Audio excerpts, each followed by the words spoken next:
Please don't adjust your sets or computers, phones or tablets. Hi guys, this is RACKNLOAD, the new look RACKNLOAD table. Yeah, kinda needed a bigger table and I've recently built a bit of a man cave. I'm going to call it RACKNLOAD Towers. You guys that follow me on Facebook and Instagram, it's RACKNLOAD Towers. My wife says it's a shed. It's not, it's RACKNLOAD Towers. Man cave, whatever. But this is a new table. Gone away with the, or done away rather, with the yellow sheet. Yeah, it's kind of like the trademark of RACKNLOAD, you know, the yellow background, but that sheet was getting dirty and oily and it was just a bit of a pain. It just kept slipping and ugh. So anyway, I've made something a little bit more substantial, a little bit bigger, you know, because I was short on room when doing videos. Now I can pretty much get the whole gun in. Oh, what we got here? Webley En4cer. This is going to be the first review in the RACKNLOAD Towers, man cave, whatever you want to call it.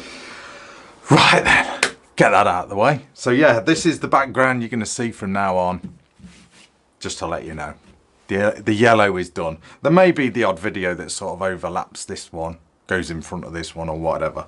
A lot of editing to do, so you know, it might not go in sequence, but hopefully it will. But anyway, enough said. So what we got here? This is the Webley En4cer PCP air rifle, side charger.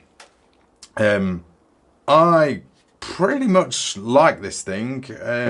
It's quite good, Well, before I sort of give my opinion on it, I'll just throw out some specs now, referring to my notes. Gone all digital. PCP 200 shot count this thing has got in 2.2. This is a 2.2 by the way. 200 shot, 200, I'll start again.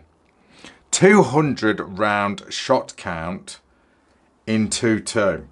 180 and 177. You always get a little bit with 177. Black polymer adjustable, fully ambidextrous stock. Magazines 14 shot in 177, 12 shot in 2.2. Fully adjustable 2-stage trigger, manual safety, side lever cocking, Picatinny rail, air fill gauge, blah blah blah blah blah. Overall length is 40 inches and a half, 40 and a half inches or 103 centimeters. Weight unscoped is 7.2 pounds or 3.25 kilograms. This is the sub 12 foot-pound version that we have here.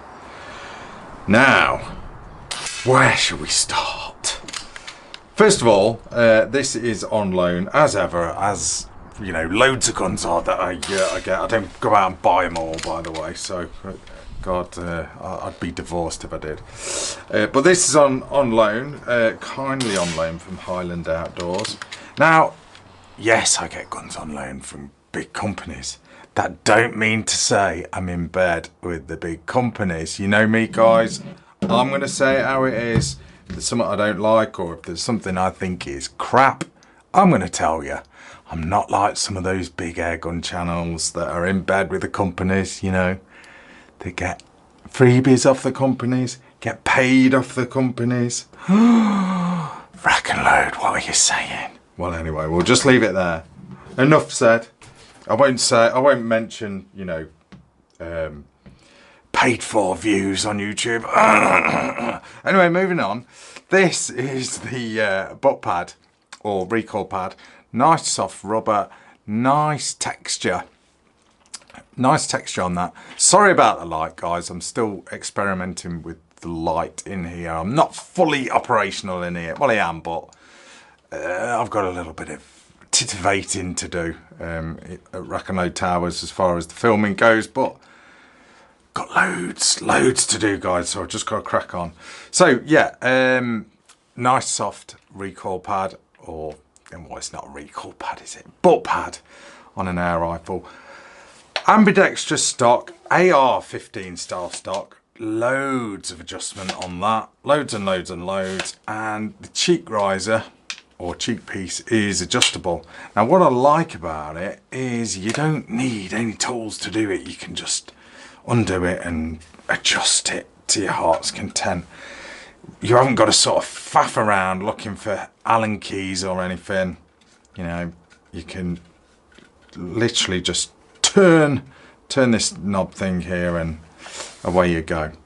So that is cool. I like the stock, all synthetic. The whole rifle is fully synthetic, which I like. And to be fair, with a stock like this, they ain't really got much choice, because I think they'd struggle to do that out of wood. So moving along to the rest of it, well, the action. By the way, the scope on this is a Nico Sterling, what is it? It's a Mount Master Side IR, illuminated reticle. I didn't really use that actually. It's not bad, not bad. You know, it is what it is. It's an airgun scope. I've had a bit of experience with Nico Sterling scopes in the past. I'm like going back years when I was first started shooting air guns. Oh God, I'm not going to say how many years ago, but it was a long time ago. We're talking BSA Mercury, original BSA Superstar when that come out. God, I think I was young. And I remember having a Nico Sterling on my BSA Superstar, and back then I quite liked that scope. I guess I've come on in leaps and bounds like everything has. This thing, pretty good. Mil dot scope if you're interested. So yeah, it's cool scope. You've got obviously a rail there. It's not a Picatinny rail, which is weird, because with a tactical looking rifle like this, you think they'd throw on a Weaver or a Picatinny rail on there, but it's just a dovetail. So I don't know, that's kind of weird, but it does the job. Fully shrouded barrel. Moving along to the barrel. Okay, it is threaded, so you can throw on a mod if you want. I think that is a 1/2 inch UNF. I've not studied my specifications, but you can guarantee it is 1/2 inch UNF. So that's cool. So you can throw on a mod. This thing's pretty quiet anyway. You know, so it's not bad. It does actually come. We're sort of going from here to there and back again. Let's sort of stick where we are. Pistol grip, as you can see, finger molds on it. There's no sort of soft rubber. It is all sort of molded polymer. Really quite nice. Again, like the trigger guard is all sort of molded in. There's your fillet area and your gauge. Okay, so you can sort of see them there. That's pretty cool. It's kind of out of the way. I like that. You know, do I prefer that underneath them rather than on the side, because obviously it won't be up front with it being a body bottle. Yeah, it's all right. It doesn't bother me. It's out of the way. It's unobtrusive. I think it'd be a good idea to put like a little slide over that, you know, so you could sort of just slide it shut. I don't know, just my thought, just to keep the crap out of there. Just an idea. Patent pending, RACKNLOAD. I've just come up with that one. It does come with this vertical grip, which doubles as a little bipod. It's not the best bipod, but it's not bad. It's, you know, considering you get it with the rifle, I think it's pretty cool. So, but you may not sort of want that. Obviously, there is a Picatinny rail there to put that on. It's weird, isn't it? They put a Picatinny rail up front for sort of accessories, yet there's no Picatinny rail to make a scope on. I don't know, whatever. It is what it is. Side lever cocking. I mentioned that earlier. Manual safety catch, which I like. I totally hate automatic safety catches on a multi-shot PCP.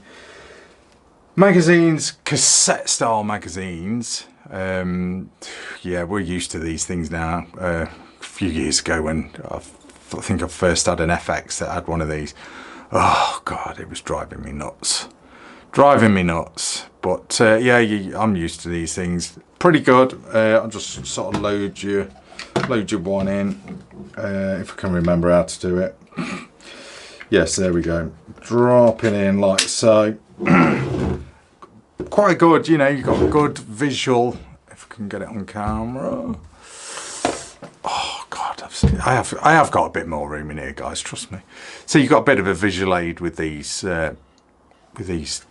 magazines, so that's cool. Losing my voice already, guys. You've got to be careful, obviously, with when you're mounting a scope on a rifle that takes these sort of magazines, because you've got to allow yourself a bit of clearance. Look, there ain't a lot there. Not a lot. What, a couple of mil? So, you know, bear that in mind when, you know, you're buying mounts or whatnot. You need kind of, well, just see what works. See what works. Right, accuracy wise, let's talk about accuracy. We're kind of jumping in front of accuracy. These are the targets that I shot with this rifle, because I've kept them in the box with it, because I haven't marked them up. I just marked them up with the pellets. Didn't have a great deal of pellets to use selection wise. Got a lot of old stock. I need to sort of grab you know, a load of sample pellets, but the best pellets I had were the Rangemaster Sovereigns and the Acupels. And Rangemaster Sovereigns, this is on my test range at 30 yards. Okay. Not bad. Yeah, you, like I always say, you guys do way better than me. But this is my shooting. Not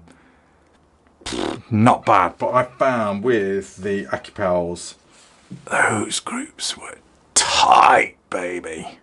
Oh yeah, 3-shot groups. So you know, I did have a few other pellets that I did use, and they weren't the best, and they were a bit, to be fair, they were old pellets, so they were going a little bit sort of furry, so to speak. But so yeah, I just shot the best that I got. Acupels, I think that's what it recommends in the manual anyway. We'll have a look at the manual shortly. I'm sort of looking through it now. Yeah, they do sort of, yeah, emphasise Acupels. That's because Webley make them. So yeah, Acupels. But yeah, I think this rifle is pretty cool. I quite like it. I like the tactical look. I like the practicality of it. You know, it's tough, it's robust. You've got big shot count, 200 round shot count. Cassette style magazines, you know how I feel about those guys. I'm used to them now anyway, so I can live with them. You are supplied with 2, which is pretty cool. Haven't got any gripes with this thing. God. Probably just the fact that it hasn't got a Picatinny rail. I think it'd just finish it off. A Picatinny rail would, you know, and it'd just make things easier, would it? And it'd look better.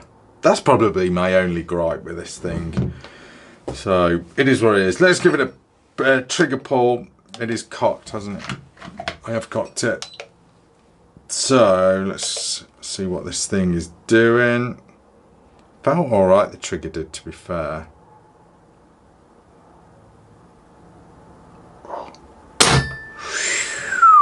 Not bad.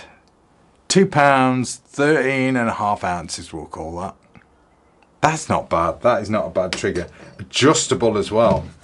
So as you can see, you've got an area there to get an Allen key to adjust the trigger. That is a sweet trigger. Not bad. I mean, I'm not overly keen on the actual trigger blade itself, but it is what it is. But no, guys, the Webley En4cer, Webley En4cer 12 to be precise. Are these things made in the Krell factory? Yeah, I think they are. Webley seems to be having their stuff done in the Krell factory. Correct me if I'm wrong, but I think they are, because they use the same magazines and I don't know. I could be wrong, but I'm pretty sure I ain't. So, you know, is that a good thing? Is it a bad thing? Yeah, as far as sort of innovation goes, I think it's pretty cool. Quality wise, I've heard a few people sort of mention this, that, you know, back in the day of like the Webley tracker and stuff like that, the Webley Eclipse, you know, Webley's quality was really up there. You know, it was British built. So I don't know, has Webley's quality gone down a little bit? I reckon so, a little bit. Not on this particular rifle, but I have noticed on some of the Webleys, especially the woodwork on them. What was that? I think I had was it a puncher? Oh, I can't remember. Oh no, Webley Mastiff. I think the woodwork on that, I just found it a bit sort of unfinished, but I don't know, it's one of them. But anyway guys, that is about it. The Webley En4cer 12. This is 2.2 version, sub 12 foot-pound version. I like it. Just fit a Picatinny rail. I know it's an air gun and everyone, well, air guns seem to, you know, prefer the dovetail. I think it'd just be easier. Just throw on Picatinny on a tactical rifle like this, tactical looking rifle. Just throw on Picatinny rails, in my opinion. But anyway, guys, that is it. That is your rack and load review of the Webley En4cer. Thanks for watching. It's Rack and Load. See ya. Whoa! Hit the brakes. I forgot to show you the manual. The manual. There we go. Let's just show you the manual quickly. There's the Webley Mastiff. Yeah, that woodwork was just a bit rough in my opinion. The new Webley Eclipse. I've not got my hands on one of them yet. It looks interesting. It just looks like a shortened version of this, really, to me. Usual sort of do's and don'ts in the manual. Pretty clear, nice glossy manual. Black and white pictures though. Shows you how to fill it up. All your sort of usual do's and don'ts, how to load the magazines, how to adjust the trigger. Yeah, pretty detailed. All in English as well, which is cool. And then shows you the pellets that they recommend. Their own. Yep. That, this time, is Rack and Load. Thanks for watching, guys. See ya.